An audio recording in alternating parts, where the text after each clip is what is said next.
Hey everybody, so this is part 2 of a video that I posted earlier this week entitled Thinking Photographically.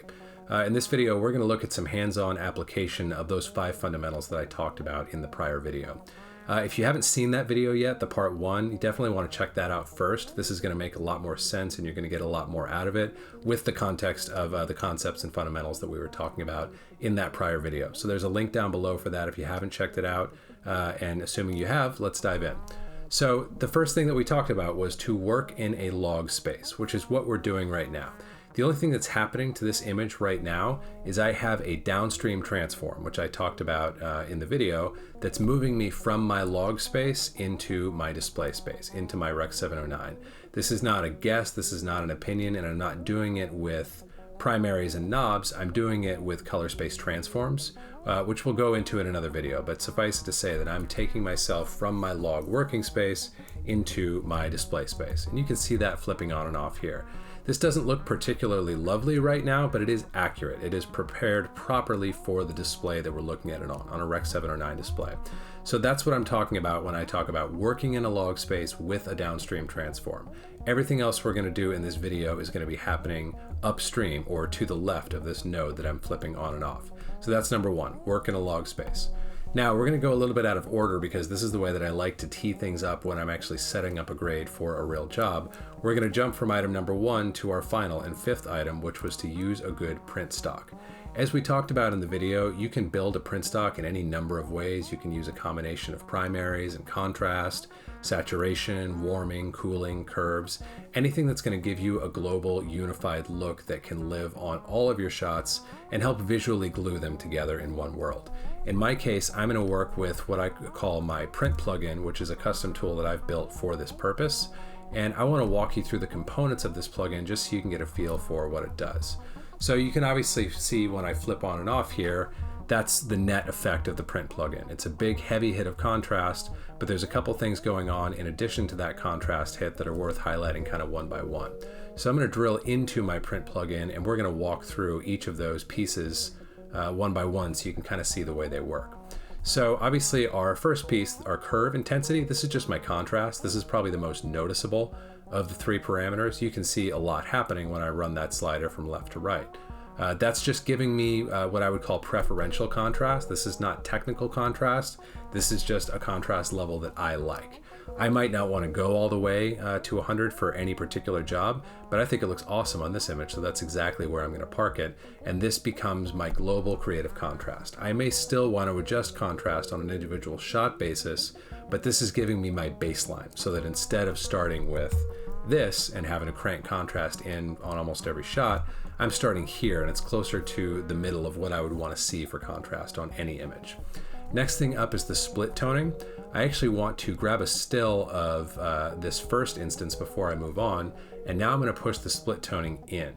It's pretty tough to see as I'm sliding it in here with the window kind of shrunk down, but now I've got it pushed up to 100 and we're going to wipe it against the prior instance.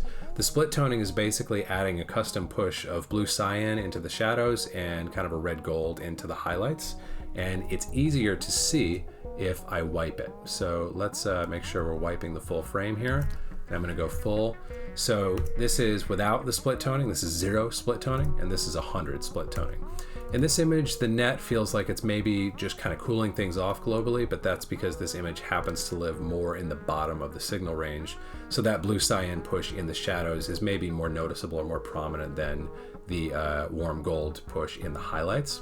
But this is the net effect of that. It adds some nice depth, it adds some nice layering, and again, it's something that because it's going to happen to every single shot in my timeline, is going to start to glue me into a unified visual palette. So that's the split toning component of the puzzle, and it's a component that I love that I definitely recommend you play around with. The third parameter is probably the most subtle, but it may be my most favorite. I'm calling it cube intensity in the plugin here, but really what we're talking about is what I would refer to as a preferential color gamut. So basically what that means is we are taking all possible colors that are allowed within this large color space, and we are confining it to a smaller, more harmonized palette of colors. That's harder to talk about than it is to show. If you watch my vector scope down below as I slide this in, you can see what's happening to the signal even before we look at the image. Just look at what's happening to the signal. things are being compressed and rotated into a more finite range. So I think, again, the best way to look at this on the image itself is to grab a still at 0 intensity, take it up to 100, and we're going to go full screen and we're going to wipe it. So you can see what's happening there. I want to make sure that we're getting a good full wipe on everything. It's tough to tell. Let's try this. There we go. So now I know that I am wiping one instance of the frame against the other. So let's take that back up. So again, here is my image without that cube preferential colorimetry, and here I am wiping with it. You can see a number of pleasing things happening here. My reds are dropping in saturation and in overall luma. Greens are doing a similar thing, and my yellows, like the candies that are kind of at the lower right-hand corner there, they're rotating toward a bit more of a goldy red color than they were before. So this, again, is just a preferential color gamut that once I've got it kicked on, it's going to affect every shot in the same way, and I'm really not going to notice or think about it when I'm grading. The only time I would be if I flipped back over to my timeline grade where I am now and flipped it on and off. And I can tell you from experience, at least to my eye, every time I do, I go, oh cool, I like what it's doing. That's why this becomes part of my recipe for a print stock or a look layer that lives at the tail of my node stack and that is affecting every shot in the same way. It gives me that consistency, and it gives me a really great baseline for every single image before I even start getting into individualized shot grading. So that's my approach on the print stock plugin. Again, as I said, you can build your own look. You can do this with a LUT, you can do this with your primaries, or you can get super fancy like I have and build a whole plugin for it because I'm a nerd and I get obsessed with these things. So let's go back over to our clip grades for a second, and I want to move on to our second fundamental that we talked about in the prior video, which was exposure. So if we look at this image here, which is living now underneath our technical transform to Rec 709 as well as our print stock, it looks pretty good. It's not at a bad starting point. Really, the only thing that I'm seeing is that it looks pretty hot. Now, a traditional, more typical approach with grading would be to start playing with contrast immediately and start noodling around with tone mapping and, oh, let's drop the highlights and, you know, like maybe open up some contrast, etc. But all that's really needed right now is an exposure drop. So again, I could do that exposure drop without my custom tool that I'm about to show you.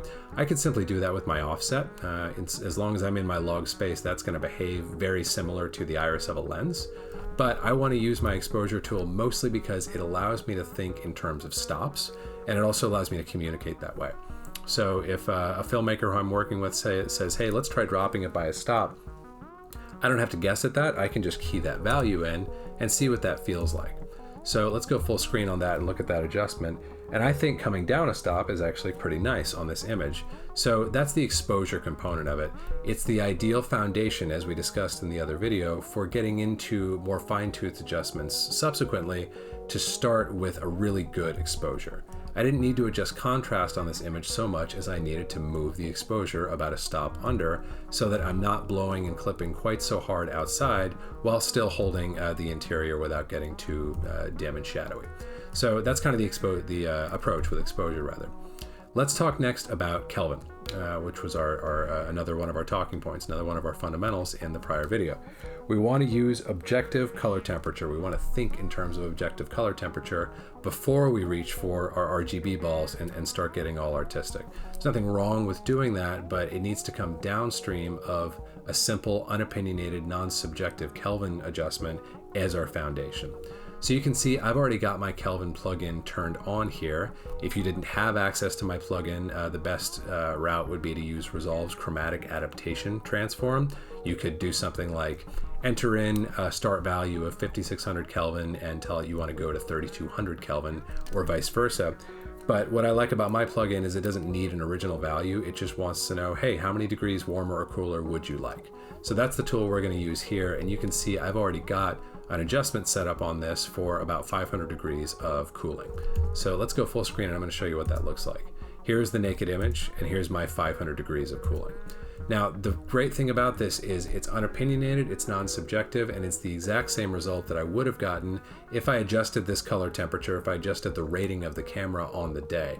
So in the same way that adjusting exposure allows me to sweeten what was done on the day before I get into the opinionated subjective adjustments of a colorist, this Kelvin adjustment accomplishes the same thing. I can set a good baseline, I can be parked in a good pocket before I have to break out my really fine-tuned adjustments and dial things in, and that's assuming I need to at all. But to whatever extent I want to do that downstream, I have more time to do a better job of it, and I have a good baseline of a Kelvin that I know hasn't poisoned my skin pink or green or introduced an inadvertent or a subtle shift that I didn't want because I was just freehanding my RGB balls. It's all too easy to do, and if you don't think it's all too easy to do, try being perfect on 1,000 shots in a day, which is not an unrealistic number for a number that you might have to get through in a day.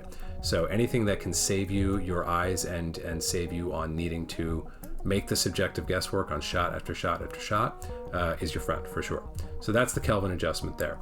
Last thing I want to talk about is what we talked about in the video, the fundamental of using lighting control. In this case, I'm looking at this image, and I've decided after applying my base grade, which you can see going on up here, that I want to add some negative fill. Now, I could add contrast into this image by reaching for my contrast knob, and there would be nothing wrong with that. But in this case, I want to try something different. I want to try something more dimensional, more lighting motivated. So I'm going to look at adding some negative fill to the fill side of his face. I'm going to do that with a power window, and we're going to go and set it up vertically like so. I could have done that with a grad power window, but I prefer to do this, especially when I'm working on a panel.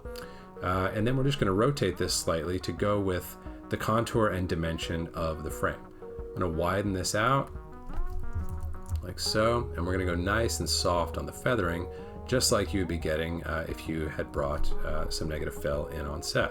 So once I've got this drawn, the general idea is I'm going to try to mimic what I would be getting if I were playing with this physical light and shadow on the day. So I'm going to go over to my offset, which, as we mentioned before, is roughly akin to exposure when you're working in a log space. And I'm just going to drop that down. I'm going to go a little more aggressive with it here than I might normally, just so it's real easy for us to see the contrast. So there's your on and off. This is essentially just floating in some negative fill that looks really similar to the way it would if we had done this on set. And we're doing this in a dimensional and lighting motivated way as opposed to starting to reach for knobs. Again, I want to be clear that all of the tools that we have available to us in Resolve are cool and useful for their moment and in the right context, but I really think it's important to start with a foundation of thinking photographically, as we talked about in the last video. If you can have an excellent foundation, an excellent photographic foundation, you'll find there may be less to do after that than you think, and you'll find it easier and more pleasurable to hit those things because you're not relying on them to do the bulk of your grade, and you've allowed yourself to live in the realm of the dimensional and the lighting motivated and the photographic for as long as possible. So I hope that helps you get a little bit of a better grip on some of the concepts that we outlined in the abstract in our prior video, and feel free to post any questions below, and we'll see you for the next video.